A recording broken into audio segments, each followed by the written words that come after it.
Day 63. The queen turned crimson with fury, and, after glaring at her for a moment like a wild beast, screamed off with her head off. Nonsense, said Alice, very loudly and decidedly, and the queen was silent. The king laid his hand upon her arm, and timidly said, "Consider, my dear, she is only a child."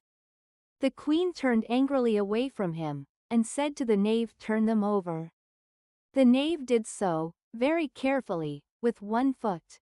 "Get up," said the queen, in a shrill, loud voice, and the 3 gardeners instantly jumped up, and began bowing to the king. The queen, the royal children, and everybody else. "Leave off that," screamed the queen. "You make me giddy." And then, turning to the rose tree, she went on, "What have you been doing here?" "May it please your majesty," said Tu, in a very humble tone, going down on one knee as he spoke, "we were trying." "I see," said the queen, who had meanwhile been examining the roses. "Off with their heads." And the procession moved on. 3 of the soldiers remaining behind to execute the unfortunate gardeners, who ran to Alice for protection.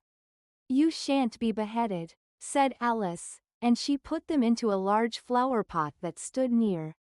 The 3 soldiers wandered about for a minute or two, looking for them, and then quietly marched off after the others.